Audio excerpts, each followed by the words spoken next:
ಇರಬೇಕು ಇರುವಂತೆ ತೊರೆದು ಸಾವಿರ ಚಿಂತೆ, ಮಳೆ ಸುರಿಸಿ ಹಗುರಾದ ಮುಗಿಲಿನಂತೆ.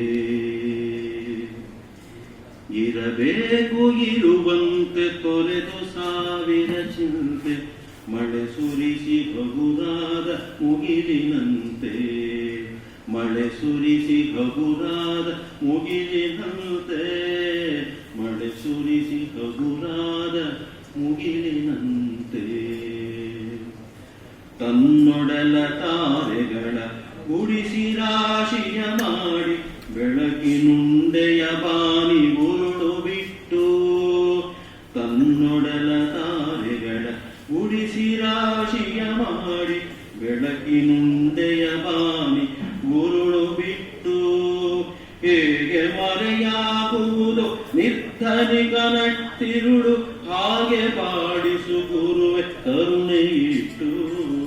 ಹೇಗೆ ಮರೆಯಾಗುವುದು ನಿರ್ಧನಿಕನಟ್ಟಿರುಳು, ಹಾಗೆ ಬಾಡಿಸು ಗುರುವೆ ಕರುಣೆ ಇಟ್ಟು. ಹಾಗೆ ಬಾಳಿಸು ಗುರುವೆ ಕರುಣೆ ಇಟ್ಟು. ತಾನು ಬಿಸಿಲಲ್ಲಿ ನಿಂತು ತನ್ನ ಬಳಿ ಬರುವವಗೆ ತಣ್ಣಗಿನ ಆಸರೆ ನೆರಳ ಕೊಟ್ಟು. ತಾನು ಬಿಸಿಲಲ್ಲಿ ನಿಂತು ತನ್ನ ಬಳಿ ಬರುವವಗೆ ತಣ್ಣಗಿನ ಆಸರೆ ನೆರಳ ಕೊಟ್ಟು. ಹೇಗೆ ಗೆಲುವಾಗುವುದು ಹಸಿರೆಲೆಯ ಹೊಂಗೆ ಮರ, ಹಾಗೆ ಬಾಳಿಸು ಗುರುವೆ ಪ್ರೀತಿ ಇಟ್ಟು. ಹೇಗೆ ಗೆಲುವಾಗುವುದು ಹಸಿರೆಲೆಯ ಹೊಂಗೆ ಮರ, ಹಾಗೆ ಬಾಳಿಸು ಗುರುವೆ ಪ್ರೀತಿ ಇಟ್ಟು. ಹಾಗೆ ಬಾಳಿಸು ಗುರುವೆ ಪ್ರೀತಿ ಇಟ್ಟು. ಇರಬೇಕು ಇರುವಂತೆ ತೊರೆದು ಸಾವಿರ ಚಿಂತೆ, ಮಳೆ ಸುರಿಸಿ ಹಗುರಾದ ಮುಗಿಲಿನಂತೆ. ಮಳೆ ಸುರಿಸಿ ಹಗುರಾದ ಮುಗಿಲಿನಂತೆ. ತಾನು ಕೆಸರಲಿ ಕುಸಿಯುತ್ತಿದ್ದರೂ ತಾವರೆಯು ನದಿ ತುಂಬಿಗಳ ಪೊರೆವ ತೊಟ್ಟಿದಾಗಿ. ತಾನು ಕೆಸರಲಿ ಕುಸಿಯುತ್ತಿದ್ದರೂ ತಾವರೆಯು ನದಿ ತುಂಬಿಗಳ ಪೊರೆವ ತೊಟ್ಟಿದಾಗಿ. ಹೇಗೆ ತಾಯ್ತನವನ್ನು ಪ್ರೀತಿಯಲ್ಲಿ ಮೆರೆಯುವುದು, ಹಾಗೆ ಬಾಳಿಸು ಗುರುವೆ ಕರುಣೆ ಇಟ್ಟು. ಹೇಗೆ ತಾಯ್ತನವನ್ನು ಪ್ರೀತಿಯಲ್ಲಿ ಮೆರೆಯುವುದು, ಹಾಗೆ ಬಾಳಿಸು ಗುರುವೆ ಕರುಣೆ ಇಟ್ಟು. ಹಾಗೆ ಬಾಳಿಸು ಗುರುವೆ ಕರುಣೆ ಇಟ್ಟು. ದಾರಿಯುದ್ದಕ್ಕೂ ಪೈರು ನಗುವಂತೆ ನೀರುಣಿಸಿ, ಹಾಲು ತೆನೆಯಲಿ ಅಮೃತ ತುಂಬಿ ನದಿಯು. ದಾರಿಯುದ್ದಕ್ಕೂ ಪೈರು ನಗುವಂತೆ ನೀರುಣಿಸಿ, ಹಾಲು ತೆನೆಯಲಿ ಅಮೃತ ತುಂಬಿ ನದಿಯು. ಹೇಗೆ ದೂರದ ನೀಲಿಯಲ್ಲಿ ಕೊನೆಗೊಳ್ಳುವುದು, ಹಾಗೆ ಕೊನೆಗಾಣಿಸು ಕೃಪೆಯನಿಟ್ಟು. ಹೇಗೆ ದೂರದ ನೀಲಿಯಲ್ಲಿ ಕೊನೆಗೊಳ್ಳುವುದು, ಹಾಗೆ ಕೊನೆಗಾಣಿಸು ಕೃಪೆಯನಿಟ್ಟು. ಹಾಗೆ ಕೊನೆಗಾಣಿಸು ಕೃಪೆಯನಿಟ್ಟು. ಇರಬೇಕು ಇರುವಂತೆ ತೊರೆದು ಸಾವಿರ ಚಿಂತೆ, ಮಳೆ ಸುರಿಸಿ ಹಗುರಾದ ಮುಗಿಲಿನಂತೆ. ಇರಬೇಕು ಇರುವಂತೆ ತೊರೆದು ಸಾವಿರ ಚಿಂತೆ, ಮಳೆ ಸುರಿಸಿ ಹಗುರಾದ ಮುಗಿಲಿನಂತೆ. ಮಳೆ ಸುರಿಸಿ ಹಗುರಾದ ಮುಗಿಲಿನಂತೆ. ಮಳೆ ಸುರಿಸಿ ಹಗುರಾದ ಮುಗಿಲಿನಂತೆ. ಮಳೆ ಸುರಿಸಿ ಹಗುರಾದ ಮುಗಿಲಿನಂತೆ. ಧನ್ಯವಾದಗಳು. ಎಲ್ರಿಗೂ ನಮಸ್ಕಾರ. ಇವತ್ತಿನ ಈ 2ನೇ ಶನಿವಾರದ ಶುಭ ಸಮಾರಂಭಕ್ಕೆ ನಮ್ಮೆಲ್ಲರ ಅಚ್ಚುಮೆಚ್ಚಿನ ಸ್ಫೂರ್ತಿದಾಯಕ ಯುವ ನಾಯಕರಾದ ನಮ್ಮ ನೆಚ್ಚಿನ ಅಧ್ಯಕ್ಷರಾದ ಕವಿಮಂ ಲೆಕ್ಕಾಧಿಕಾರಿಗಳ ಸಂಘದ ಅಧ್ಯಕ್ಷರಾದ ಶ್ರೀಯುತ ಗಿರೀಶ್ ಎಸ್ ಅವರಿಗೆ ಈ ಕಾರ್ಯಕ್ರಮಕ್ಕೆ ಹೃತ್ಪೂರ್ವಕ ಸ್ವಾಗತವನ್ನ ಬಯಸುತ್ತೇನೆ. ಹಾಗೆ ಈ ಕಾರ್ಯಕ್ರಮಕ್ಕೆ ಮುಖ್ಯ ಅತಿಥಿಗಳಾಗಿ ಆಗಮಿಸಿರುವ ಶ್ರೀ ಬಿ.ಪಿ. ಕುಮಾರಸ್ವಾಮಿ, ಅಧ್ಯಕ್ಷರು ಕವಿಮಂ ಪಿಂಚಣಿದಾರರ ಸಂಘ ಬೆಂಗಳೂರು, ಇವರಿಗೂ ಕೂಡ ನಮ್ಮ ಕಾರ್ಯಕ್ರಮಕ್ಕೆ ಹೃತ್ಪೂರ್ವಕ ಸ್ವಾಗತವನ್ನ ಬಯಸುತ್ತೇನೆ. ಹಾಗೆಯೇ ಈ ದಿನದ ಸನ್ಮಾನಿತರಾದ ಡಾಕ್ಟರ್ ಎ.ಆರ್. ಗೋವಿಂದಸ್ವಾಮಿ, ಅಧ್ಯಕ್ಷರು ಬಂಜಾರ ಸಂಸ್ಕೃತಿ ಮತ್ತು ಭಾಷಾ ಅಕಾಡೆಮಿ, ಕರ್ನಾಟಕ ಸರ್ಕಾರ, ಇವರಿಗೂ ಕೂಡ ಈ ಕಾರ್ಯಕ್ರಮಕ್ಕೆ ಹೃತ್ಪೂರ್ವಕವಾದ ಸ್ವಾಗತವನ್ನ ಬಯಸುತ್ತೇನೆ. ಇನ್ನೊಂದು ವಿಶೇಷ ಅಂದ್ರೆ ನಮ್ಮ 2004ನೇ ಅಸಿಸ್ಟೆಂಟ್ ಬ್ಯಾಚ್ಮೇಟ್ ಅವರು ನಮಗೆ. ಹಾಗಾಗಿ ಇವತ್ತೆಲ್ಲ ನಮ್ಮವರೇ ಬಂದಿರೋದ್ರಿಂದ ತುಂಬಾ ಕಾರ್ಯಕ್ರಮಕ್ಕೆ ಬರ್ಲಿಕ್ಕೆ ಖುಷಿ ಆಗ್ತಾ ಇದೆ. ಹಾಗೆ ಈ ಕಾರ್ಯಕ್ರಮದಲ್ಲಿ ನಮ್ಮನ್ನು ರಂಜಿಸಲು ಬಂದಿರುವ ಅಣಕು ರಾಮನಾಥ, ಖ್ಯಾತ ವಿನೋದ ಸಾಹಿತಿ ಹಾಗೂ ಅಂಕಣಕಾರರು, ಇವರಿಗೂ ಕೂಡ ಈ ಕಾರ್ಯಕ್ರಮಕ್ಕೆ ಹೃತ್ಪೂರ್ವಕವಾದ ಸ್ವಾಗತವನ್ನ ಬಯಸುತ್ತೇನೆ. ಹಾಗೆ ಶ್ರೀಯುತ ವೈ.ವಿ. ಗುಂಡೂರಾವ್ ಸರ್, ಖ್ಯಾತ ವಾಗ್ಮಿ, ಹಾಸ್ಯಪಟು, ಇವರಿಗೂ ಸಹ ಈ ಕಾರ್ಯಕ್ರಮಕ್ಕೆ ಹೃತ್ಪೂರ್ವಕ ಸ್ವಾಗತವನ್ನ ಬಯಸುತ್ತೇನೆ. ಗುಂಡೂರಾವ್ ಸರ್ ನಮಗೆ 2002ರಲ್ಲಿ ಅಪೆಕ್ಸ್ ಬ್ಯಾಂಕ್ ಒಂದು ಕಾರ್ಯಕ್ರಮ, ಒಂದು ಟ್ರೈನಿಂಗ್ ಇದ್ದಾಗ ನಮಗೆ ಫಸ್ಟ್ ಕ್ಲಾಸ್ ಅನ್ನ ತಗೊಂಡಿದ್ರು. ಅವರನ್ನು ಕೂಡ ಈ ಕಾರ್ಯಕ್ರಮಕ್ಕೆ ಆಗಮಿಸಿ ಸ್ವಾಗತಿಸುವ ಒಂದು ಸೌಭಾಗ್ಯ ದೊರೆತಿರುವುದು ನನ್ನ ಅದೃಷ್ಟ ಅಂತ ಹೇಳಬೇಕು. ಹಾಗೆ ಶ್ರೀಪತಿ ಮಂಜನಬೈ, ಖ್ಯಾತ ನಟ, ನಿರ್ದೇಶಕ, ಇವರಿಗೂ ಈ ಕಾರ್ಯಕ್ರಮಕ್ಕೆ ಹೃತ್ಪೂರ್ವಕವಾದ ಸ್ವಾಗತವನ್ನ ಬಯಸುತ್ತೇನೆ. ಶ್ರೀಮತಿ ಶ್ರೀ ವಿದ್ಯಾ, ಖ್ಯಾತ ವಿನೋದ ಪಟು, ಇವರಿಗೆ ನಮ್ಮ ಲೆಕ್ಕಾಧಿಕಾರಿಗಳ ಸಂಘದ ಪರವಾಗಿ ಹಾಗೂ ಈ ಕಾರ್ಯಕ್ರಮದ ಪರವಾಗಿ ಹೃತ್ಪೂರ್ವಕವಾದ ಸ್ವಾಗತವನ್ನ ಬಯಸುತ್ತೇನೆ.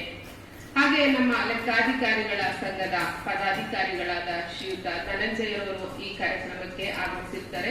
ಅವರಿಗೂ ಕೂಡ ಈ ಕಾರ್ಯಕ್ರಮಕ್ಕೆ ಹೃತ್ಪೂರ್ವಕವಾದ ಸ್ವಾಗತವನ್ನ ಬಯಸುತ್ತೇನೆ. ಹಾಗೆ ಈ ಕಾರ್ಯಕ್ರಮಕ್ಕೆ ಆಗಮಿಸಿರುವ ನಿವೃತ್ತ ಎಲ್ಲ ಅಧಿಕಾರಿಗಳಿಗೂ, ನಿಮ್ಮೆಲ್ಲರಿಗೂ ಈ ಕಾರ್ಯಕ್ರಮಕ್ಕೆ ಹೃತ್ಪೂರ್ವಕವಾದ ಸ್ವಾಗತವನ್ನ ಬಯಸುತ್ತೇನೆ. ಹಾಗೆ ಮಾಧ್ಯಮ ಮಿತ್ರರಿಗೂ ಸಹ ಕಾರ್ಯಕ್ರಮಕ್ಕೆ ಹೃತ್ಪೂರ್ವಕ ಸ್ವಾಗತ. ಧನ್ಯವಾದಗಳು.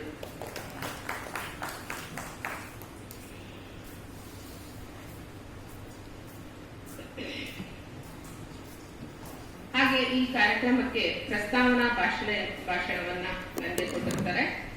ಎಲ್ಲರಿಗೂ ನಮಸ್ಕಾರ. ಕಳೆದ 8-9 ವರ್ಷಗಳಿಂದ ನಮ್ಮ ಲೆಕ್ಕಾಧಿಕಾರಿಗಳ ಸಂಘದ ಬೆಳ್ಳಿ ಭವನದಲ್ಲಿ ಪ್ರತಿ ತಿಂಗಳಿನ 2ನೇ ಶನಿವಾರ ಸಾಹಿತ್ಯ, ಸಂಗೀತ, ಆಧ್ಯಾತ್ಮ, ಆರೋಗ್ಯದಂತಹ ಕಾರ್ಯಕ್ರಮ ನಡೆಯುತ್ತಿರುವುದು ತಮಗೆಲ್ಲ ತಿಳಿದ ವಿಷಯವಾಗಿದೆ. ಸಾಹಿತ್ಯ, ಸಂಗೀತ, ಆಧ್ಯಾತ್ಮ, ಆರೋಗ್ಯದಂತಹ ಕಾರ್ಯಕ್ರಮ ನಡೆಸಲು ನಮ್ಮ ಸಂಘದ ಕರ್ನಾಟಕದ ಯಾವುದೇ ಜಿಲ್ಲೆಯ ಸದಸ್ಯರು, ತಮ್ಮ ಮನೆಯವರು, ಪಾಲಕರು, ಮಕ್ಕಳು, ಮೊಮ್ಮಕ್ಕಳು ಅಥವಾ ನಮ್ಮ ಸಂಘದ ಸದಸ್ಯರ ಆತ್ಮೀಯ ಸಾಹಿತಿಗಳು, ವೈದ್ಯರು, ವಿದ್ವಾಂಸರು, ಕಲಾವಿದರಿಗೆ ವೇದಿಕೆ ಕಲ್ಪಿಸುವ ಸಲುವಾಗಿ ಅವರಿಂದ ಉಪನ್ಯಾಸ, ಪ್ರವಚನ, ಆರೋಗ್ಯ, ಸಂಗೀತ, ಭರತನಾಟ್ಯ ಕಾರ್ಯಕ್ರಮ ಆಯೋಜಿಸುವುದಲ್ಲದೆ ಸದಸ್ಯರ ಪರಿಚಯವಿರುವ ವಿಶೇಷ ಸಾಧನೆ ಮಾಡಿದ ವ್ಯಕ್ತಿಗಳನ್ನು ಗುರುತಿಸಿ ಸನ್ಮಾನಿಸುವ ಸಲುವಾಗಿ ಹೆಚ್ಚಿನ ಮಾಹಿತಿಗಾಗಿ ನಮ್ಮ ಸಂಘದ ಸದಸ್ಯರನ್ನು ಸಂಪರ್ಕಿಸಲು ಕೋರುತ್ತೇನೆ. ಹಾಗೆಯೇ ಮುಂಬರುವ ಯಾವುದೇ 2ನೇ ಶನಿವಾರ ಅಂಥವರಿಗೆ ಅವಕಾಶ ನೀಡಲಾಗುವುದು. ಪ್ರತಿ ತಿಂಗಳ 2ನೇ ಶನಿವಾರ ನಮ್ಮ ಸದಸ್ಯರು ಸಕ್ರಿಯವಾಗಿ ಭಾಗವಹಿಸುತ್ತಿರುವುದು, ಇತರ ಅಧಿಕಾರಿಗಳಿಗೂ ಪ್ರೇರಣೆ ನೀಡುತ್ತಿರುವುದು ಸಂತಸದ ವಿಷಯ. ಮುಂದಿನ ತಿಂಗಳು ನಮ್ಮ ಲೆಕ್ಕಾಧಿಕಾರಿಗಳ ಸಂಘದ ಸದಸ್ಯೆ, ನಿವೃತ್ತ ಲೆಕ್ಕಾಧಿಕಾರಿ ಶ್ರೀಮತಿ ಸುಜಯ್ ನಾಗರಾಜ್ ಅವರ ಮಗಳಾದ ಡಾಕ್ಟರ್ ನಮ್ರತಾ ಸುಜಯ್ ಅವರಿಂದ ಹಲ್ಲಿನ ಅಂದದ ಕುರಿತ ಆರೋಗ್ಯ ಸಲಹೆ ಕಾರ್ಯಕ್ರಮ ಹಾಗೂ ಸುಜಯ್ ನಾಗರಾಜ್ ಅವರ ಸ್ನೇಹಿತರಿಂದ ಸುಗಮ ಸಂಗೀತ ಕಾರ್ಯಕ್ರಮ ಇದೆ ಎಂದು ತಿಳಿಸಲು ಹರ್ಷವಾಗುತ್ತಿದೆ. ನಮ್ಮ ಲೆಕ್ಕಾಧಿಕಾರಿಗಳ ಸಂಘದಲ್ಲಿ ಪ್ರತಿ ತಿಂಗಳು 2ನೇ ಶನಿವಾರ ನಡೆಯುತ್ತಿರುವ ಈ ಸಾಂಸ್ಕೃತಿಕ ಕಾರ್ಯಕ್ರಮವನ್ನು ಹಲವರು ಮೆಚ್ಚಿ ಸಮ್ಮತಿಸಿದ್ದಾರೆ. ನಮ್ಮ ಸಂಘದ ಸದಸ್ಯರು, ನಿವೃತ್ತ ಸದಸ್ಯರು, ಕಾರ್ಯಕಾರಿ ಸಮಿತಿ ಸದಸ್ಯರು ಯಾರಾದರೂ ಪ್ರತಿ ವರ್ಷದಲ್ಲಿ ಒಂದೊಂದು ತಿಂಗಳು 2-3 ಸರದಿಯಂತೆ ಧಾರಾಳವಾಗಿ ಮನಸ್ಸು ಮಾಡಿ ನೇತೃತ್ವ ವಹಿಸಿ ನಮ್ಮ ಲೆಕ್ಕಾಧಿಕಾರಿಗಳ ಸಂಘಕ್ಕೆ ಯಾವುದೇ ಆರ್ಥಿಕ ಹೊರೆಯಾಗದಂತೆ ಇಂತಹ ಸಾಂಸ್ಕೃತಿಕ ಕಾರ್ಯಕ್ರಮಗಳನ್ನು ಆಯೋಜಿಸಿದಲ್ಲಿ ಶ್ರೀಯುತ ಗಾಯತ್ರಿಯವರ ಅನುಪಸ್ಥಿತಿಯಲ್ಲಿಯೂ ಸಹ ಆದರೆ ಅವರ ಸಲಹೆ ಪಡೆದು ನಿರಂತರವಾಗಿ ಕಾರ್ಯಕ್ರಮ ಆಯೋಜಿಸಲು ಸುಲಭವಾಗಬಹುದು. ಎಂದಿನಂತೆ ಈ ಎಲ್ಲಾ ಕಾರ್ಯಕ್ರಮಗಳಿಗೆ ತಾವೆಲ್ಲ ಬರಬೇಕು, ಸಹಕರಿಸಿ ಪ್ರೋತ್ಸಾಹಿಸಬೇಕೆಂದು ಕೇಳಿಕೊಳ್ಳುತ್ತೇನೆ. ಧನ್ಯವಾದಗಳು.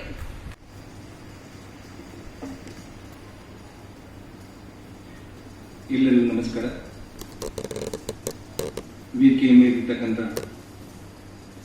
ನಮ್ಮ ಲೆಕ್ಕಾಧಿಕಾರಿ ಸಂಘದ ಎಸ್ ಗಿರೀಶ್ ಅವರಿಗೆ ಮತ್ತು ನಮ್ಮ ಪೆನ್ಷನ್ ಅಸೋಸಿಯೇಷನ್ ಅಧ್ಯಕ್ಷರಾದಂಥ ಕುಮಾರಸ್ವಾಮಿ ಅವರಿಗೆ, ನನ್ನ ಸ್ನೇಹಿತರಾದ ಶ್ರೀ ಗೋವಿಂದ ಸಂಗರಿಗೆ ಹೊಲಿಸಿ ನಾನು ಅವರ ಕಿರುಪರಿಚಯವನ್ನು ಮಾಡಲಿಕ್ಕೆ ನಾನು ತಮಗೆ ಬಯಸ್ತಾ ಇದ್ದೇನೆ. ಡಾಕ್ಟರ್ AR ಗೋವಿಂದ ಸ್ವಾಮಿ ಅವರು ಮಾಜಿ ಅವರು ಅಧ್ಯಕ್ಷರು, ಬಂಜಾರ ಸಂಸ್ಕೃತಿ ಮತ್ತು ಭಾಷಾ ಅಕಾಡೆಮಿಯಲ್ಲಿ ಅವರ ಅಧ್ಯಕ್ಷರಾಗಿ ಕಾರ್ಯನಿರ್ವಹಿಸಿದರು.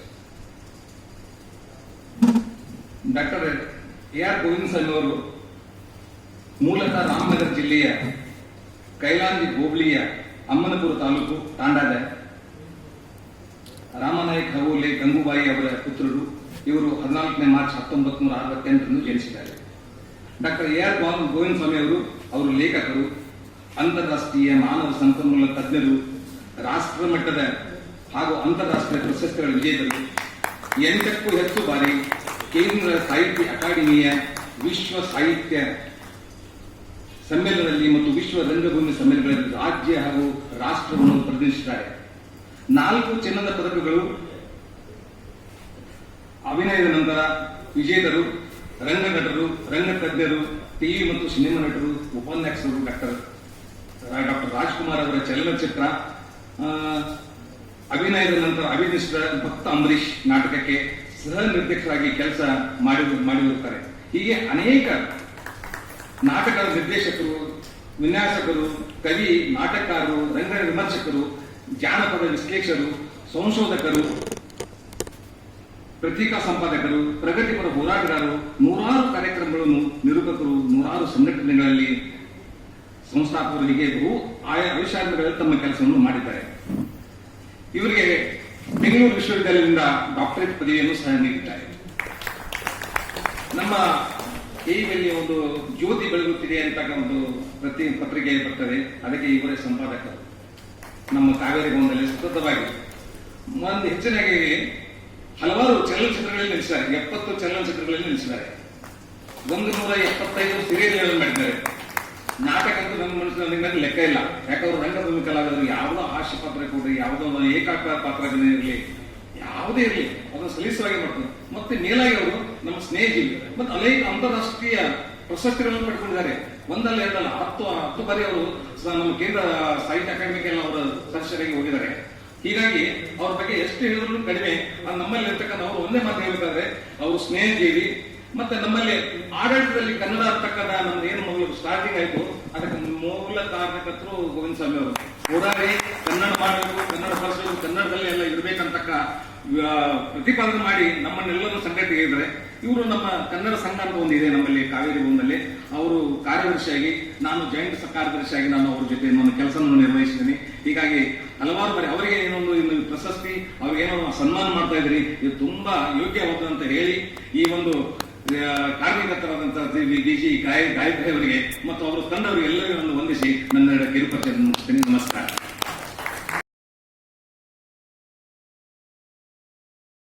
ಈ ಒಂದು ವೇದಿಕೆಯ ಅಧ್ಯಕ್ಷರಾಗಿ ವಹಿಸಿರ್ತಕ್ಕಂಥ ನಮ್ಮ ನೆಚ್ಚಿನ ಲೆಕ್ಕಾಧಿಕಾರಿ ಅಧ್ಯಕ್ಷರಾದ ಶ್ರೀಮಾನ್ ಗಿರೀಶ್ ಅವರಿಗೆ, ಸಂಘಟನಾ ಕಾರ್ಯದರ್ಶಿಯಾದ ಶ್ರೀಮಾನ್ ಧನಂಜಯ ಅವರೇ, ಈಗಿನ ಸನ್ಮಾನಿತರಾಗಿರ್ತಕ್ಕಂಥ ಡಾಕ್ಟರ್ AR ಗೋವಿಂದ ಸ್ವಾಮಿ ಅವರು, ಪ್ರಪ್ರಥಮವಾಗಿ ಈ ಭವನವನ್ನು ನಾವು ಫೆಬ್ರವರಿ 2007ರಲ್ಲಿ ತೆರೆದಾಗ ಇದು ಎಷ್ಟು ಮಟ್ಟಿಗೆ ಉಪಯೋಗ ಆಗುತ್ತೆ, ಎಷ್ಟು ಮಟ್ಟಿಗೆ ನಮ್ಮ ಸದಸ್ಯರು ಬಳಸ್ಕೋತಾರೆ ಅನ್ನೋ ಒಂದು ಯೋಚನೆ ನಮ್ಮಲ್ಲಿತ್ತು. ಆದರೆ ಇವತ್ತು ನಿಜವಾಗ್ಲೂ 2007 19 ವರ್ಷ ಆಯಿತು.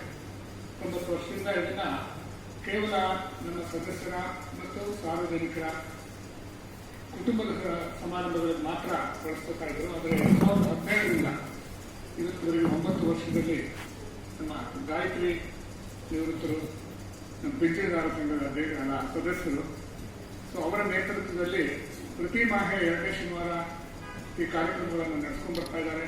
ಇಡೀ ರಾಜ್ಯದಲ್ಲಿರ್ತಕ್ಕಂಥ ಸಾಧಕರನ್ನು ಗುರುತಿಸಿ ಸನ್ಮಾನ ಕಾರ್ಯಕ್ರಮ ಮಾಡುವ ಒಂದು ಪ್ರಕ್ರಿಯೆಯನ್ನು ಮುಂದುವರಿಸಿಕೊಂಡು ಹೋಗ್ತಾ ಇದ್ದಾರೆ. ಇದಕ್ಕೆ ಬೇಕಾರಿಗಾರರ ಆಶ್ರಯದಲ್ಲೇ ಇದು ನಡೀತಾ ಇರೋದ್ರಿಂದ ಇದು ಸದ್ಬಳಕೆ ಆಗ್ತಾ ಇದೆ ಅನ್ನೋ ಒಂದು ತೃಪ್ತಿ ಸಮಾಧಾನ ನನಗಾದರೂ ಇದೆ. ಯಾರು ಗೋವಿಂದ ಸ್ವಾಮಿಯವರು ನಮ್ಮ ಕಾವೇರಿ ಗೋವಿನಲ್ಲಿ ಕೆಲಸ ಮಾಡಬೇಕಾದ್ರೆ ಬಹಳ ಸೇರ್ಪಡಿಸಿದ್ರು. ಇದೊಂದು ಅಪ್ರತಿಮ ಪ್ರತಿಭೆ. ಆ ಪ್ರತಿಭೆ ಅನ್ನೋದು ಯಾರು ಸ್ವತ್ತು ಅಲ್ಲ.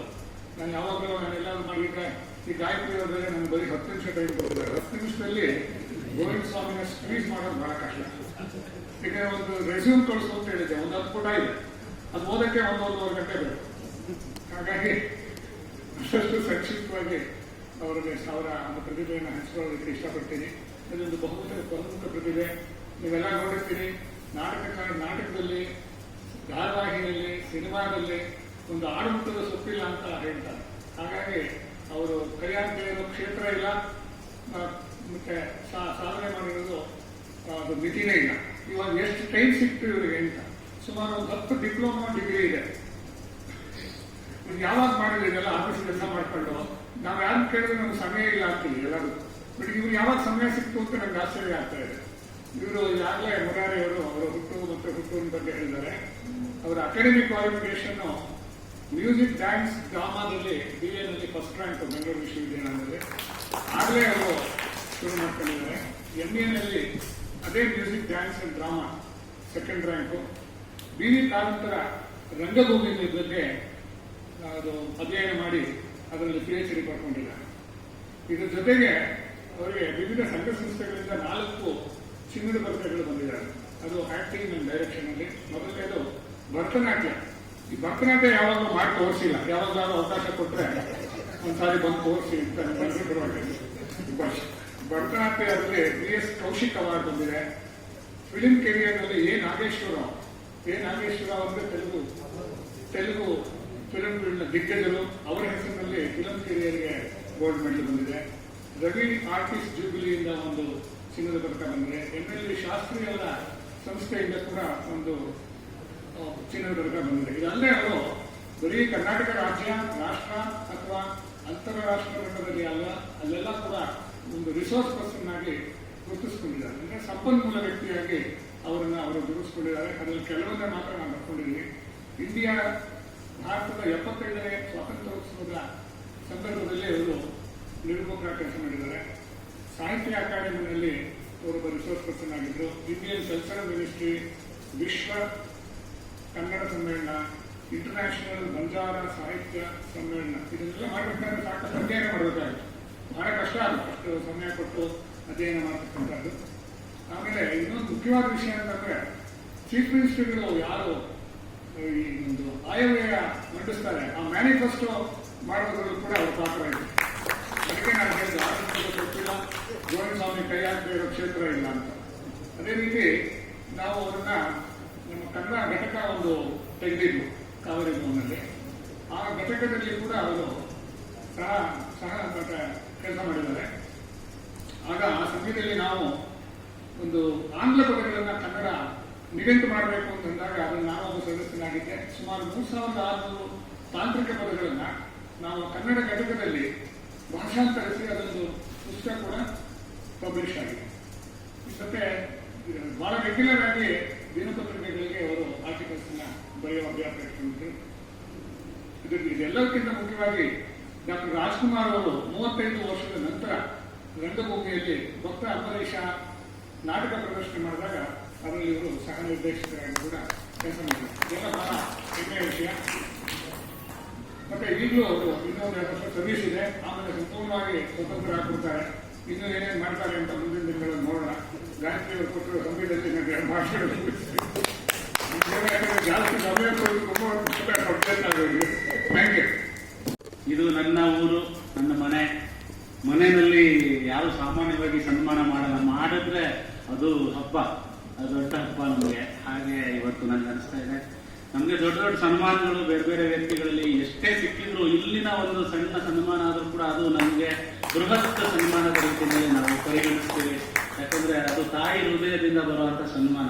ಇವತ್ತು ಎಲ್ಲರೂ ಹೊಟ್ಟೆ ಕಿಚ್ಚಿಕೊಡುವಂತ ಸಂದರ್ಭದಲ್ಲಿ, ಒಬ್ಬರು ಕಂಡ್ರೆ ಒಬ್ಬರಿಗೆ ಆಗದೇ ಇರೋ ಸಂದರ್ಭದಲ್ಲಿ, ಒಂದು ನಾವು ಕೆಲಸ ಮಾಡುವಂತ ಸಂಸ್ಥೆನಲ್ಲಿ ನಮ್ಮನ್ನು ಕರೆದು ಗೌರವಿಸಿದ್ದಕ್ಕೆ ನಾನು ಅಭಾರಿಯಾಗಿ, ವಿಶೇಷವಾಗಿ ನಮ್ಮ ಲೆಕ್ಕಾಧಿಕಾರಿಗಳ ಸಂಘದ ಅಧ್ಯಕ್ಷರಾದ ಗಿರೀಶ್ ಅವರಿಗೆ, ಆಮೇಲೆ ಕುಮಾರಸ್ವಾಮಿ ಅವರಿಗೆ, ನಮ್ಮ ಗಾಯತ್ರಿ ಅವರಿಗೆ, ಎಲ್ಲರಿಗೂ ಮುರಾರಿಯಿಂದ ಹಿಡಿದು ಭಾಗ್ಯ ಎಲ್ಲರಿಗೂ ನಾನು ಧನ್ಯವಾದ ಹೇಳಬೇಕು. ಮತ್ತೆ ಎಲ್ಲ ಪದಾಧಿಕಾರಿಗಳಿಗೆ ಧನ್ಯವಾದ ಹೇಳ್ತೀನಿ, ಸಂಸ್ಥೆಗೂ ಕೂಡ ಧನ್ಯವಾದ ಹೇಳ್ತೀನಿ. ಯಾಕಂದ್ರೆ ಇವತ್ತು ನಾವೇನೇ ಸಾಧನೆ ಮಾಡಿದ್ರು ಅದಕ್ಕೆ ಮೂಲ ಪ್ರೇರಣೆ ನಮ್ಮ ಸಂಸ್ಥೆ. KPTCL ಇರ್ಬೋದು, ಬೆಸ್ಕಾಂ ಇರ್ಬೋದು. ನಾನು ಮೂಲತಃ ಬೆಸ್ಕಾಂಗೆ ಬಂದವನು. ಅಲ್ಲಿಂದ ನಿಮ್ಗೆ ಕ್ವಾಲಿಫಿಕೇಶನ್ ಚೆನ್ನಾಗಿದೆ, ಕನ್ನಡ ಘಟಕಕ್ಕೆ ಕೋಆರ್ಡಿನೇಟರ್ ಕೆಲಸ ಮಾಡಿ, ನಮ್ಮ ಪತ್ರಿಕೆಗೆ ಸಂಪಾದಕರಾಗಿ, ಕನ್ನಡ ಸಂಘ ಕಾರ್ಯದರ್ಶಿಯಾಗಿ ಪಾಠ ಮಾಡಿ, HRDಗೆ ಅಂತ ಹೇಳಿ ಅವಾಗೆಲ್ಲ ನಮ್ಗೆ ಪ್ರೋತ್ಸಾಹ ಕೊಟ್ಟವರು ಕುಮಾರಸ್ವಾಮಿ ಅವರು ಪೀರಿಯಡ್, ಶ್ರೀನಿವಾಸ್ ನಾಯ್ಕ ಅವರು, ಅವಾಗಿದ್ದ ಗಣೇಶ್ ಅವರು, ಕೆಂಪೇಗೌಡರು, ಎಲ್ಲರೂ ಈ ಸಂದರ್ಭದಲ್ಲಿ ನಾವು ಚಂದ್ರೇಗೌಡರಿಂದ ಆದಿಯಾಗಿ ಎಲ್ಲರೂ ನೆನೆಸ್ಕೊಳ್ತೀನಿ. ಯಾಕಂದ್ರೆ ಅವರೆಲ್ಲ ಪ್ರೋತ್ಸಾಹ ಕೊಟ್ಟಿಲ್ಲ ಅಂದ್ರೆ ನಾನೊಂದು ಅಕಾಡೆಮಿಗೆ ಇವತ್ತು ಚೇರ್ಮನ್ ಆಗ್ತಿರಲಿಲ್ಲ. ಸಾಮಾನ್ಯವಾಗಿ ಅಕಾಡೆಮಿ ಚೇರ್ಮನ್ ಅಂದ್ರೆ ಪ್ರೊಫೆಸರ್ಗಳೇ ಆಗ್ಬೇಕು ಅಂತ ಇದ್ದದನ್ನ ಮೊದಲನೇ ಬಾರಿ ಬಹುಶಃ ನಾನೇ ಬ್ರೇಕ್ ಮಾಡಿದೆ ಅಂತ ಅನ್ಸುತ್ತೆ. ನನ್ನಿಂದಾಗಿ ಇನ್ನೊಂದು 4 ಜನ ಸರ್ಕಾರಿ ನೌಕರರಿಗೆ ಈ ತರದ ಅವಕಾಶಗಳು ಬರಬಹುದು ಮುಂದಿನ ದಿನದಲ್ಲಿ ಅಂತ ನಾನು ಹೇಳ್ತೀನಿ.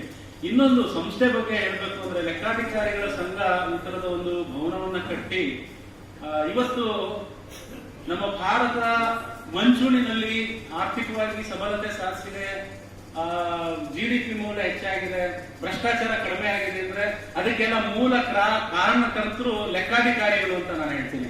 ಯಾಕಂದ್ರೆ ಲೆಕ್ಕಾಧಿಕಾರಿಗಳು ಆಡಿಟ್ ಮಾಡದೆ, ಯಾವುದೇ ಅವರು ಟೆಂಡರ್ಗಳನ್ನ ಪರಿಶೀಲನೆ ಮಾಡದೆ ಇದ್ದಿದ್ರೆ ಇವತ್ತು ಬಹುಶಃ ನಮ್ಮ ಭ್ರಷ್ಟ ವ್ಯವಸ್ಥೆನಲ್ಲಿ ಇವತ್ತು ಸಂಸ್ಥೆಗಳು ಸಂಬಳ ಕೊಡದೇ ಇರೋ ಹಾಗೆ, ಸಾರಿಗೆ ಕೊಡದೇ ಇರೋ ಹಾಗೆ ಇರಬೇಕಾಗಿತ್ತು. ಅದನ್ನ ಕಡಿವಾಣ ಹಾಕುವಂತ ಲೆಕ್ಕಾಧಿಕಾರಿಗಳಿಗೆ ನಾನು ತುಂಬಾ ವಿಶೇಷವಾದ ಧನ್ಯವಾದ ಅರ್ಪಿಸ್ತೀನಿ.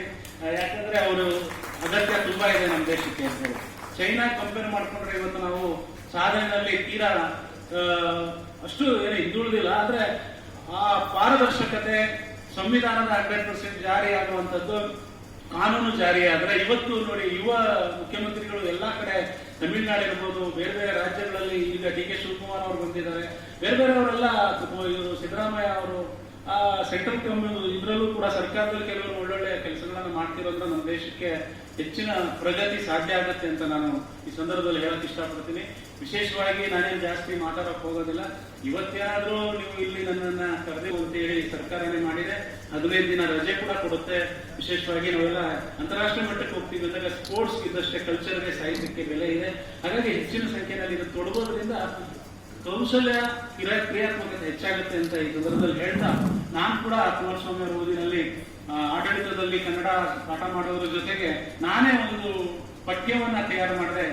ಇದು ಅದೇನಂದ್ರೆ ಕೇಟ್ರಿನ್ HR ಅಂತ ಹೇಳಿ, ರಂಗಭೂಮಿ ಮೂಲವನ್ನು ಇಟ್ಕೊಂಡು ನಮ್ಮ ಸಬ್ಜೆಕ್ಟ್ ಅನ್ನ ನಾವು ನಾಟಕೀಯ ಮನರಂಜನೆ ಜೊತೆನಲ್ಲೇ ಅವರು ವಿಚಾರ ಸ್ಪಷ್ಟವಾಗಿ ಧೈರ್ಯವನ್ನು ತಗೊಂಡು ಅವರು ಭಾಷಣಕಾರರಾಗಿ ಕೂಡ ಎಮರ್ಜ್ ಆಗಿ, ಕಲಾವಿದರಾಗಿ ಎಮರ್ಜ್ ಆಗ್ತದ ಜೊತೆಗೆ ಧೈರ್ಯವಾಗಿ ಅವರ ಪಾಠವನ್ನು ಮನನ ಮಾಡ್ಕೊಂಡು ಪರೀಕ್ಷೆ ಬರೆದು ಪಾಸಾಗುವ ಮಟ್ಟದ ಒಂದು ಪಠ್ಯವನ್ನ ಮಾಡಿ ಇವತ್ತಿನವರೆಗೂ ಕುಮಾರಸ್ವಾಮಿ ಅವರು ಸ್ಟಾರ್ಟ್ ಮಾಡಿ ಈಗಾಗಲೇ 23-24 ವರ್ಷ ಆಗಿರ್ಬೇಕು ನನ್ನನ್ನು ಪಾಠ ಮಾಡಕ್ ಕರೆದಿದ್ದು. ನಿನ್ನೆ ಕೂಡ ಮೇಲ್ಗಡೆ ಪಾಠ ಮಾಡಿದ್ದೀನಿ ಅಂದ್ರೆ 25 ವರ್ಷ ಅದು ಸಿಲ್ವರ್ ಜೂಬ್ಲಿ ಅದು ಪಾಠ ಮಾಡ್ತಾನೆ ಇದ್ದೀನಿ ಅಂದ್ರೆ ಅದ್ರ ಕ್ರೆಡಿಟ್ ಕುಮಾರಸ್ವಾಮಿ ಅವರಿಗೆ, ಲೆಕ್ಕಾಧಿಕಾರಿಗಳ ಸಂಘಕ್ಕೆ, ನಮ್ಮ KPTCL ಕನ್ನಡ ಸಂಘಕ್ಕೆ, ನಮ್ಮ ನಿಗಮಕ್ಕೆ ಹೋಗ್ಬೇಕು. ಹೆಚ್ಚಿಗೆ ಸಮಯ ಇಲ್ಲ. ಇಲ್ಲಿ ಗೋಪಾಲ್ ಅವರಿದ್ದಾರೆ, ಭಾಗ್ಯನ ಹೇಳಿದ್ರು, ನನ್ನ ಜೊತೆಗೆ ಬಂದಂತವ್ರು ಸುಮಾರು ನಮ್ಮ ಜೊತೆ ಕೆಲಸ ಮಾಡಿದವರೆಲ್ಲ ಇದ್ದೀರಿ. ನಾವೆಲ್ಲ ಬಂದಿದ್ದಕ್ಕೆ ಮತ್ತೆ ಕಲಾವಿದರು ಇದ್ದಾರೆ, ಅವರಿಗೆಲ್ಲ ನಾನು ಧನ್ಯವಾದ ಹೇಳಲೇಬೇಕು. ಗುಂಡೂರಾವ್ ಅವರ ತಂಡ, ಅನುಪ್ ರಾಮನಾಥ್ ಅವರು, ಮಂಜುನಾಥ್ ಬೈಲು, ವಿದ್ಯಾಶ್ರೀ ಅವರು, ಇಂದಿರಾ ಪಾಂಡುರಂಗನ್ ಅವರು, ವಿಶೇಷವಾಗಿ ಗೆಳೆಯ ಮುರಾರಿ, ಎಲ್ರಿಗೂ ಧನ್ಯವಾದ ಹೇಳಿ ನನ್ನ ಮಾತು ಮುಗಿಸ್ತೀನಿ. ಮುಂದಿನ ದಿನದಲ್ಲಿ ಇನ್ನಷ್ಟು ನಿಮ್ಮ ಸಹಕಾರದಲ್ಲಿ ಒಳ್ಳೆ ಕೆಲಸ ಮಾಡೋಣ ನಾವೆಲ್ಲ ಅಂತ ಹೇಳಿ ನನ್ನ ಮಾತು ಮುಗಿಸ್ತೀನಿ. ಎಲ್ರಿಗೂ ನಮಸ್ಕಾರಗಳು. ಈ ನಮ್ಮ ಈ ಒಂದು ಸುಂದರವಾದ ಒಂದು ಕಾರ್ಯಕ್ರಮದ ಅಧ್ಯಕ್ಷತೆಯನ್ನು ವಹಿಸಿಕೊಂಡು ಈ ಒಂದು ಕಾರ್ಯಕ್ರಮ ನಡೆಸ್ಕೊಡ್ಬೇಕಂತೇಳಿ ನಮ್ಮ ಗಾಯತ್ರಿ ಸಾಹೇಬರು ಈಗ ಆಲ್ರೆಡಿ 1 ತಿಂಗಳಿಂದ ವಿಚಾರ ಮಾಡ್ತಾ ಇದ್ರು. ಇಲ್ಲ ಸರ್, ಖಂಡಿತವಾಗ್ಲೂ ನಮ್ಮಲ್ಲೇ ಇರುವಂತ ನಮ್ಮ ಜೊತೆಯಲ್ಲೇ ಇದ್ದಂತ ಗೋವಿಂದ ಸ್ವಾಮಿ ಅವರಿಗೆ ಸನ್ಮಾನ ಮಾಡಿದ್ರೆ ಖಂಡಿತ ನಾನು ಬರ್ತೀನಿ ಅಂತ ಹೇಳಿ ಈ ಒಂದು ಕಾರ್ಯಕ್ರಮವನ್ನು ನಾವು ಒಪ್ಕೊಂಡು ಇವತ್ತು ಮತ್ತೆ ನಮ್ಮ ಹಿರಿಯ ಸದಸ್ಯರು ನಮ್ಮ ಈ ಸಂಘದ ಒಂದು ಚುಕ್ಕಾಣಿ ಏನಿದೆ ಇವತ್ತು ಈ ಒಂದು ಭವ್ಯವಾದ ಒಂದು ಕಟ್ಟಡ ನಿರ್ಮಾತರು ಇವರು ನಮ್ಮ ಶ್ರೀನಿವಾಸ ನಾಯಕ್ ಸಾಹೇಬರು ಮತ್ತು ಹಲವಾರು ಸೀನಿಯರ್ ಆಫೀಸರ್ಸ್ ಎಲ್ಲ ಸೇರಿ ಈ ಒಂದು ಸುಂದರವಾದಂತಹ ಒಂದು ಭವ್ಯವಾದ ಒಂದು ಕಟ್ಟಡನ ಕಟ್ಟಿ ನಮಗೆಲ್ಲ ಇವತ್ತು ಇಲ್ಲಿ ಆಡಳಿತ ಮಾಡೋಕ್ಕೆ ಅವಕಾಶ ಮಾಡಿಕೊಟ್ಟಂತ ನಮ್ಮ ಕುಮಾರಸ್ವಾಮಿ ಸಾಹೇಬರು ಮತ್ತೆ ನೀವೆಲ್ಲರೂ ಇವತ್ತು ಈ ಒಂದು ಕಾರ್ಯಕ್ರಮದಲ್ಲಿ ಭಾಗಿಯಾಗಿದ್ದೀರ. ನಿಮ್ಗೆಲ್ಲರೂ ಕೂಡ ವಂದಿಸುತ್ತಾ ಈ ಒಂದು ಕಾರ್ಯಕ್ರಮ ಸುಮಾರು 9 ವರ್ಷದಿಂದ ನಮ್ಮ ಗಾಯಕರು ನಡ್ಸ್ಕೊಂಡ್ ಬರ್ತಾ ಇದ್ದಾರೆ. ಎಲ್ಲಾ ರೀತಿಯಿಂದ ನಮ್ಮ ಹಿಂದಿನ ಮಾಜಿ ಪ್ರಧಾನ ಕಾರ್ಯದರ್ಶಿಗಳು ಹಾಗೂ ಅಧ್ಯಕ್ಷರಾದ ರಾಮಚಂದ್ರ ರೆಡ್ಡಿ ಅವರು ನಾವು ಈ ಒಂದು 2023ರಲ್ಲಿ ಈ ಒಂದು ಚುಕ್ಕಾಣಿ ಹಿಡಿದಾಗ ಅವರು ಮೊದಲನೇ ಒಂದು ರಿಕ್ವೆಸ್ಟ್ ಆಗಿತ್ತು, ಇಲ್ಲ ಇದು ನಮ್ಮ ಸಂಘದಲ್ಲಿ ಆಗ್ತಾ ಇರುವಂತ ಒಂದೇ ಒಳ್ಳೆ ಉತ್ತಮವಾದಂತ ಕಾರ್ಯಕ್ರಮ, ಇದನ್ನ ನಾವು ಪ್ರೋತ್ಸಾಹಿಸ್ಕೊಂಡು ಬಂದಿದ್ದೀವಿ. ನೀವುಗಳು ಕೂಡ ಮುಂದಿನ ದಿನಗಳಲ್ಲಿ ಇದೇ ರೀತಿ ಪ್ರೋತ್ಸಾಹ ಕೊಟ್ಟು ಈ ಕಾರ್ಯಕ್ರಮನ ಯಾವುದೇ ಕಾರಣಕ್ಕೂ ನಿಲ್ದಂಗೆ ನಡ್ಸ್ಕೊಂಡು ಹೋಗ್ಬೇಕು ಅಂತೇಳಿ ನಮಗೆ ತಿಳಿಸಿದ್ರು. ಅದೇ ಪ್ರಕಾರವಾಗಿ ನಾವು ಇವತ್ತವರೆಗೂ ಗಾಯಕರಿಗೆ ಯಾವ ತರ ಅವರು ಸಹಕಾರ ಕೇಳಿದ್ದಾರೆ ಅದೆಲ್ಲದಕ್ಕೂ ಕೂಡ ನಾವು ಅವ್ರಿಗೆ ಸಹಕಾರ ನೀಡ್ತಾ ಕಾರ್ಯಕ್ರಮ ಮಾಡ್ಕೊಳ್ತಾ ಬಂದಿದ್ದೀವಿ. ಅವರು ಕೂಡ ಎಲ್ಲೂ ಕೂಡ ನಮ್ಮ ಸಂಘದ ಹೆಸರಿಗೆ ಚ್ಯುತಿ ಬರದೇ ಇರೋ ರೀತಿಯಲ್ಲಿ ಬಹಳ ಉತ್ತಮವಾದಂತ ಕವಿಗಳು ಎಂತೆಂತ ಇವ್ರನ್ನ ಅವರು ಕರೆಸಿದ್ದಾರೆ ಅಂತಂದ್ರೆ ನಿಜಕ್ಕೂ ನಮ್ಗೆ ಖುಷಿ ಆಗುತ್ತೆ. ನಮ್ಮ ಸಂಘದಲ್ಲಿ ಇಂಥವ್ರ ಡಿಗ್ನಿಟರೀಸ್ನೆಲ್ಲ ಕರೆದು ನಾವು ಕಾರ್ಯಕ್ರಮಗಳು ಮಾಡ್ತಾ ಇದೀವಿ. ಬಹಳ ಅಚ್ಚುಕಟ್ಟಾಗಿ ಕಾರ್ಯಕ್ರಮ ಮೂಡ್ತಾ ಬರ್ತಾ ಇದೆ. ಮತ್ತೆ ಅವ್ರು ಯಾವ ರೀತಿ ಅದಕ್ಕೆ ಸಂಪನ್ಮೂಲ ಕ್ರೋಢೀಕರಣ ಮಾಡ್ಕೋತಾ ಇದ್ದಾರೆ ಅಂತ ಗೊತ್ತಿಲ್ಲ. ಅವ್ರು ಯಾವತ್ತೂ ಕೂಡ ಇವನ್ ನಾವು ಇನ್ನು ಸರ್ವಿಸ್ ಇದೆ, ಯಂಗ್ಸ್ಟರ್ಸ್ ಇದೀವಿ, ನಾವು ಇಲ್ಲ ಸರ್ ಒನ್ ಡೇ ರೆಸ್ಟ್ ಬೇಕು ನಮ್ಗೆ ಅಂತೇಳಿ ನಾವು ರೆಸ್ಟ್ ಎಕ್ಸ್ಪೆಕ್ಟ್ ಮಾಡ್ತಾ ಇದ್ದೀವಿ. ಅವರು ಇಲ್ಲ, ಪ್ರತಿಯೊಂದು ವಿಚಾರದಲ್ಲೂ ಇಲ್ಲ ಸರ್ ಅದಾಗ್ ಮಾಡ್ಬೇಕು ಈಗ ಮಾಡ್ಬೇಕು, ಬಹಳ ಇವತ್ತು ಆಕ್ಟಿವ್ ಆಗಿ ಕೆಲಸಗಳನ್ನ ಮಾಡ್ಕೋತಾ ಬಂದಿದ್ದಾರೆ. ಮೊದಲನೇದಾಗಿ ನಾನು ನನ್ನ ಸಂಘದ ಪರವಾಗಿ ಹಾಗೂ ನನ್ನ ಎಲ್ಲ ಸದಸ್ಯರ ಪರವಾಗಿ ಗಾಯತ್ರಿ ಅವರಿಗೆ ನಾನು ಉತ್ಪೂರ್ವಕವಾದ ಧನ್ಯವಾದನ ತಿಳಿಸೋದಕ್ಕೆ ಇಷ್ಟಪಡ್ತೀನಿ. ಯಾಕಂದ್ರೆ ಇಷ್ಟು ಅಚ್ಚುಕಟ್ಟಾಗಿ ಕಾರ್ಯಕ್ರಮಗಳನ್ನ ನಡೆಸೋದು ಅಷ್ಟು ಸುಲಭ ಅಲ್ಲ. ಅತಿಥಿಗಳನ್ನ ಪರಿಚಯ ಮಾಡ್ಕೋಬೇಕು, ಅವ್ರನ್ನ ಅಪ್ರೋಚ್ ಮಾಡಬೇಕು, ಅವ್ರನ್ನ ಇನ್ವೈಟ್ ಮಾಡಬೇಕು, ಸಾಕಷ್ಟು ಜವಾಬ್ದಾರಿಗಳಿರುತ್ತೆ. ಆ ಒಂದು ಜವಾಬ್ದಾರಿನ ಬಹಳ ಅಚ್ಚುಕಟ್ಟಾಗಿ ನಿರ್ವಹಣೆ ಮಾಡ್ತಾ ಇದ್ದೀರಾ ಸರ್, ಧನ್ಯವಾದಗಳು ಸರ್. ಅದೇ ರೀತಿಯಾಗಿ ಇವತ್ತು ನಮ್ಮ ಗೋವಿಂದ ಸ್ವಾಮಿ ಅವ್ರನ್ನ ಐಡೆಂಟಿಫೈ ಮಾಡಿ ಅವರಿಗೆ ಒಂದು ಸನ್ಮಾನ ಮಾಡಬೇಕು ಅಂತೇಳಿ ವಿಚಾರ ಮಾಡಿ ಒಂದು ಕಾರ್ಯಕ್ರಮನ ಆಯೋಜನೆ ಮಾಡಿದ್ರು. ನಾನಾದ್ರೂ ಅನ್ಕೋತಿದ್ದೆ, ಯಾಕಂದ್ರೆ ಗೋವಿಂದ ಸ್ವಾಮಿ ಅವ್ರನ್ನ ನಾವು ಈ ಜ್ಯೋತಿ ಬೆಳಗುತ್ತಿದೆ ನಮ್ಮ KFTCL ಮತ್ತೆ ಬೆಸ್ಕಾಂ ಅಲ್ಲಿ ನಮ್ಮಲ್ಲಿ ನಮ್ದೇ ಆದಂತ ಒಂದು ಪುಸ್ತಕ ಬಿಡುಗಡೆ ಆಗುತ್ತೆ ಪ್ರತಿ ತಿಂಗಳು ಒಂದ್ಸಲ. ಆ ಜ್ಯೋತಿಗಳು ಬೆಳಗುತ್ತಿದೆಗೆ ಅವರು ಸಂಪಾದಕರು ಕೂಡ ಆಗಿದ್ರು. ಅದನ್ನ ನಾನು ಪ್ರತಿ ಇಂಟರ್ವ್ಯೂ ಅಲ್ಲಿ ಬಂದಾಗ ಅದನ್ನ ಪಠನೆ ಮಾಡೋದು ನೋಡ್ತಾ ಇದ್ದೆ ಗೋವಿಂದ ಸ್ವಾಮಿ ಅವ್ರ ಬಗ್ಗೆ. ಮತ್ತೆ ನಮ್ಮ ಕಾರ್ಯಕ್ರಮಗಳು ಕಾವೇರಿ ಭವನ್ ಅಲ್ಲಿ ಇರ್ಬೋದು, ಇದರ ಕಾರ್ಯಕ್ರಮಗಳಾದಾಗ ನಿರೂಪಣೆ ಸ್ವಲ್ಪ ಹೆಚ್ಚು ಕಮ್ಮಿ ಅವ್ರದೇ ಇರ್ತಾ ಇತ್ತು ಅಷ್ಟು. ಆಮೇಲೆ ಇವತ್ತು ನನಗೆ ಅವ್ರದ್ದು ಬಯೋಡೇಟಾ ಕಲೆಕ್ಟ್ ಮಾಡ್ಕೊಂಡಾಗ ನೋಡಿದ್ರೆ ಗೋವಿಂದ ಸ್ವಾಮಿ ಅವರಲ್ಲಿ ಇಷ್ಟು ಪ್ರತಿಭೆ ಇದೆ ಅನ್ನೋದು ನಿಜಕ್ಕೂ ನನಗೆ ಇವತ್ತೇ ಗೊತ್ತಾಗಿದೆ. ಎಷ್ಟು ಡಿಗ್ರಿಗಳು ತಗೊಂಡಿದ್ದಾರೆ ಅವರು. ನಿಜಕ್ಕೂ ಮನುಷ್ಯನಿಗೆ ನೋ ಲಿಮಿಟ್ ಅಂತ ಹೇಳ್ತೀವಲ್ಲ, ಹಾಗೆ ಸಾಧನೆ ಮಾಡಬೇಕು ಅನ್ನೋ ಒಂದು ಮನಸ್ಸಿದ್ರೆ, ನಾನು ಏನಾದ್ರು ಮಾಡಿ ಬೆಳಿಬೇಕು ಅನ್ನೋ ಒಂದು ಮನಸ್ಸು ಬಂದ್ರೆ ಖಂಡಿತವಾಗ್ಲೂ ಅವ್ರನ್ನ ನಿಲ್ಸಕ್ ಯಾರ ಕಡೆಯಿಂದನೂ ಸಾಧ್ಯ ಇಲ್ಲ. ಅದು ಯಾರು ತುಳಿಯೋಕ್ ಹೋದ್ರೂ ಆಗೋದಿಲ್ಲ, ಯಾರು ಬಗ್ಸಕ್ ಹೋದ್ರೂ ಆಗೋದಿಲ್ಲ. ನಮ್ಮ ಒಂದು ಪ್ರತಿಭೆ ಏನಿದೆ ನಿಜಕ್ಕೂ ಅದು ಯಾವ್ದೋ ಒಂದು, ಈಗ ವಜ್ರ ಎಲ್ಲೋ ಒಂದ್ ಕಡೆ ಅಡ್ಕ ಆಗಿದ್ದಾಗ ಆ ಸೂರ್ಯನ ಕಿರಣ ಬಿದ್ರೆ ಸಾಕಂತ ಅದು ಪ್ರಜ್ವಲಿಸುತ್ತೆ. ಹಾಗೆ ಆ ವಜ್ರಗಳು ನಾವಾದ್ರೆ ಖಂಡಿತ ಯಾರು ಕೂಡ ನಮ್ಮನ್ನ ತಡೆಯಕ್ ಸಾಧ್ಯ ಇಲ್ಲ ಅನ್ನೋದನ್ನ ನಾನು ಈ ಸಂದರ್ಭದಲ್ಲಿ ಹೇಳಕ್ ಇಷ್ಟಪಡ್ತೀನಿ. ಹಾಗೆ ನಮ್ಮ ಯೂನಿಯನ್ ಕೂಡ CEC ಮೆಂಬರ್ ಆಗಿ ಕೆಲಸ ಮಾಡಿದ್ದಾರೆ. 659 ನಮ್ಮ ಸ್ಟೇಟ್ ಏನು ನಮ್ಮ KPTCL ನೌಕರರ ಸಂಘ ಇದೆ ಅದನ್ನು ಕೂಡ ಅವರು CEC ಆಗಿ ಕೆಲಸ ಮಾಡಿದ್ದಾರೆ. ಅದನ್ನು ಕೂಡ ನಾನು ವಿಚಾರ ಮಾಡಿದ್ದೀನಿ. ಇಂಥ ಪ್ರತಿಭೆಗಳು ಖಂಡಿತವಾಗ್ಲೂ ಇರಬೇಕು. ನಾನು ಅವ್ರದ್ದು ಬಯೋಡೇಟಾ ಓದುವಾಗ ನೋಡ್ತಾ ಇದ್ದೆ, 1994-95ರಲ್ಲಿ ಅವರು ನಮ್ಮ ನಾನ್ ಭಾರತಿ ಇದರಲ್ಲಿ ವಿದ್ಯಾರ್ಥಿ ಸಂಘ ಕಟ್ಕೊಂಡು ಅಲ್ಲಿ ಅವರು ಆ ಒಂದು ವಿದ್ಯಾರ್ಥಿ ಸಂಘಟನೆ ಯುವ ನಾಯಕರಾಗಿ ಕೂಡ ಕೆಲಸ ಮಾಡಿದ್ದಾರೆ. ಮೊನ್ನೆ ದಿವಂಗತ ರಾಜೀವ್ ಗಾಂಧಿ ಅವ್ರನ್ನ ಕರೆಸಿ ಅವರ ಒಂದು ನೇತೃತ್ವದಲ್ಲಿ ಒಂದು ಇಲ್ಲ ವಿದ್ಯಾರ್ಥಿ ಸಂಘ ಇರಬೇಕು ಇಲ್ಲಿ ಅನ್ನೋ ಒಂದು ಅವರ ಪರ್ಮಿಷನ್ ಕೂಡ ಅವರಿಂದ ತಗೊಂಡಿದ್ದಾರೆ. ಅಂದ್ರೆ ನಿಜಕ್ಕೂ ಆ ಕಾಲದಲ್ಲಿ ಪ್ರಧಾನಮಂತ್ರಿಗಳಾದಂತ ರಾಜೀವ್ ಗಾಂಧಿ ಹತ್ರ ವಿಚಾರ ಮಾಡಿ ಆ ಒಂದು ಸಂಘಟನೆಯನ್ನ ಮಾಡಿದ್ದಾರೆ ಅಂದ್ರೆ ಇವರಲ್ಲಿ ಆ ಸಂಘಟನೆಯ ಒಂದು ಚತುರತೆ ಬಹಳ ಚೆನ್ನಾಗಿದೆ ಅಂತ ನಾನಾದ್ರೂ ಅನ್ಕೊಂಡಿದ್ದೀನಿ. ಈಗ 2 ವರ್ಷ ಸರ್ವಿಸ್ ಇದೆ ಅಂತ ಕೇಳ್ಪಟ್ಟೆ. ಖಂಡಿತವಾಗ್ಲೂ ನೀವು ರಿಟೈರ್ಡ್ ಆದ್ಮೇಲೆ ಸುಮ್ಮನೆ ಇರಬೇಡಿ ಗೋವಿಂದ ಸ್ವಾಮಿ ಅವರೇ. ಮುಂದಿನ ದಿನಗಳಲ್ಲಿ ನಿಮ್ಮ ರಾಜಕೀಯ ಭವಿಷ್ಯ ಉಜ್ವಲವಾಗಿರುತ್ತೆ. ನೀವು ಬಹಳ ಮುಂಚೂಣಿಗೆ ನಾಯಕರಾಗಿ ಮುಂದೆ ಬನ್ನಿ ಅಂತ ಹೇಳಿ ನಾವು ಕೂಡ ಈ ಸಂದರ್ಭದಲ್ಲಿ ಆಶಿಸ್ತೀವಿ. ಮತ್ತೆ ನಿಮ್ಮಂತವ್ರು ಅಲ್ಲೆಲ್ಲರೂ ಪ್ರತಿಭೆ ಕಂಡು ಬಂದಾಗ ನಮ್ಮ ಸಂಘದಲ್ಲಿ ನಿಮ್ಮಂದವರು ಒಂದು ಸನ್ಮಾನ ಮಾಡಿದೆ ಅನ್ನೋ ಒಂದು ಏನು ನಮಗೂ ಒಂದು ಖುಷಿ ಇರುತ್ತೆ. ಮುಂದಿನ ದಿನಗಳಲ್ಲಿ ನಿಮ್ಗೆ ಭಗವಂತ ಒಳ್ಳೇದ್ ಮಾಡ್ಲಿ, ಇನ್ನೂ ಹೆಚ್ಚಿನ ಶಕ್ತಿ ಕೊಟ್ಟು ಪ್ರೇರಣೆ ಕೊಟ್ಟು ನೀವು ಮುಂದಿನ ದಿನಗಳಲ್ಲಿ ಇನ್ನೂ ಉತ್ತಮವಾದಂತ ಒಂದು ಸ್ಥಾನಕ್ಕೆ ಹೋಗ್ಲಿ ಅಂತ ಹೇಳಿ ನಾನು ಈ ಸಂದರ್ಭದಲ್ಲಿ ಭಗವಂತನ ಕೇಳ್ಕೊತೀನಿ. ಅದೇ ರೀತಿಯಾಗಿ ನಾನು ಈ ಸಂಘದ ಅಧ್ಯಕ್ಷನಾಗಿ ಒಂದೆರಡು ವಿಚಾರ ನಿಮ್ ಮುಂದೆ ಹಂಚ್ಕೊಳ್ಳೇಬೇಕು. ಯಾಕಂದ್ರೆ ಎಲ್ಲ ಸುಮಾರು ನಮ್ಮಲ್ಲಿ ರಿಟೈರ್ಡ್ ಆಫೀಸರ್ಸ್ ಇದ್ದೀರಾ, ಮತ್ತೆ ಪೆನ್ಷನ್ ಎಲ್ಲ ತಗೋತಾ ಇದ್ದಾರೆ. ನಮ್ಮ ಕುಮಾರಸ್ವಾಮಿ ಸಾಹೇಬರು ಆ ಒಂದು ಪಿಂಚಣಿ ಸಂಘದ ಅಧ್ಯಕ್ಷರು ಕೂಡ ಅವರು. ಈಗಾಗಲೇ ನೀವೆಲ್ಲ ನೋಡ್ತಾ ಇದ್ದೀರಾ, ಈ ಸುಮಾರು 20-25 ದಿವಸದಿಂದ ಪೇಪರ್ ಅಲ್ಲಿ ಟಾಟಾ ಕಂಪನಿಯವರು ಪ್ಯಾರಲಲ್ ಲೈಸೆನ್ಸಿಂಗ್ ನ ತಗೊಳ್ಳೋದಕ್ಕೆ ಈಗ ಆಲ್ರೆಡಿ ಮುಂದೆ ಬಂದಿದ್ದಾರೆ. KRC ಅಲ್ಲಿ ಅಪ್ಲಿಕೇಶನ್ ಹಾಕೊಂಡಿದ್ದಾರೆ.